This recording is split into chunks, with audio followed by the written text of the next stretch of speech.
Hello दोस्तों, कैसे हो आप सभी। स्वागत है आप सभी का हमारे यूट्यूब चैनल बीएसटीसी पाठशाला पर। तो आज हम बात करेंगे बीएसटीसी का जो आपका एग्ज़ाम हुआ है उसके दोनों पारियों के पेपर पर बात करेंगे कि कौन सी पारी का पेपर सरल था, कौन सी पारी का पेपर हार्ड था, किसके नंबर बढ़ेंगे, किसके नंबर घटेंगे, उसकी बात करेंगे।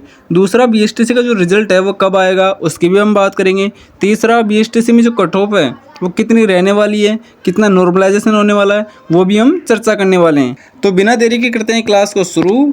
बात करते हैं फर्स्ट पारी के पेपर की और सेकंड पारी के पेपर की। तो जो फर्स्ट पारी में राजस्थान का जो जीके था, इसका जो लेवल है वो क्या था, थोड़ा हाई लेवल का था। अर्थात इसमें योजनाओं के क्वेश्चंस भी थे, इसमें करंट के क्वेश्चंस भी थे।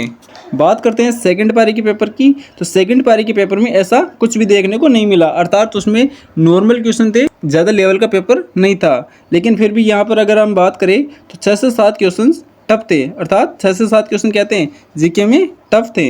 आगे देखते हैं मेंटल एबिलिटी अर्थात रीजनिंग का जो पेपर था, इसमें फर्स्ट पारी का जो पेपर था वो तो क्या था, इजी था। और सेकंड पारी का जो पेपर था इसमें 3 से 4 क्वेश्चन क्या थे, टफ थे। साथ ही टीचिंग एप्टीट्यूड जो है इसमें फर्स्ट पारी और सेकंड पारी, इन दोनों पारियों का जो पेपर था वो सेम ही था। अर्थात दोनों पारियों में जो क्वेश्चंस थे वो थे समझ आधारित। अगर आपने सोच समझकर क्वेश्चन का आंसर दिया है तो आप उसको सही कर सकते थे।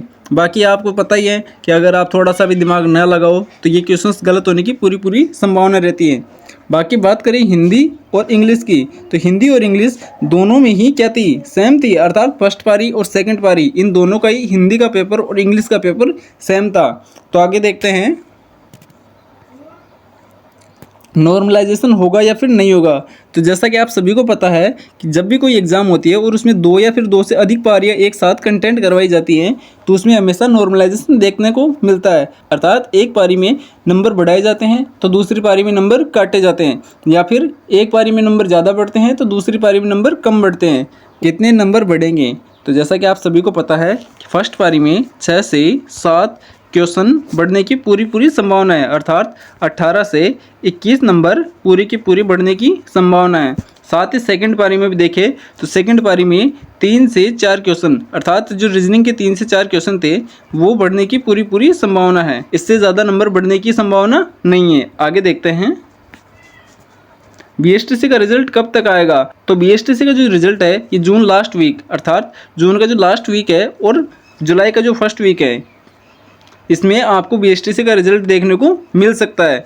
इससे थोड़ा जल्दी भी आ सकता है, लेकिन जून लास्ट वीक या फिर जुलाई फर्स्ट वीक में आपका रिजल्ट ज़रूर आ जाएगा। आगे देखते हैं बीएसटीसी की जो कट ऑफ है वो क्या रह सकती है। तो जैसा कि आप सभी को पता है कि बीएसटीसी की जो कट ऑफ है वो जनरल, अर्थात जनरल की जो कट ऑफ है वो 400 से 405 के बीच रह सकती है।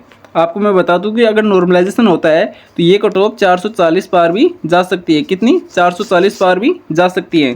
इसी के साथ देखें तो ओबीसी की जो कट ऑफ है वो 390 या फिर 395 में रह सकती है। साथ ही एमबीसी कैटेगरी की जो कट ऑफ है वो 370 से 375 रह सकती है। एससी कैटेगरी में 360 या फिर 370 ये कैटेगरी की कट ऑफ रह सकती है, एससी कैटेगरी की। इसी के साथ एसटी कैटेगरी अर्थात इनकी जो कट ऑफ है वो 350 या फिर 360 रहने की पूरी संभावना है। मैं आपको बता दूं ये कट ऑफ का एक अनुमान है, इसमें ऊपर नीचे भी हो सकता है, ज़्यादा नहीं, कम से कम 10 नंबर या फिर 10 से 20 नंबर का अंतर देखने को आपको मिल सकता है। ये कम भी रह सकती है कट ऑफ, या फिर जो कट ऑफ मैंने बताई है ये एग्जैक्ट रह सकती है। तो अगर आपको वीडियो अच्छा लगा है तो आप इसे लाइक करें, ज़्यादा से ज़्यादा शेयर करें, कमेंट करें। जय हिंद, जय भारत।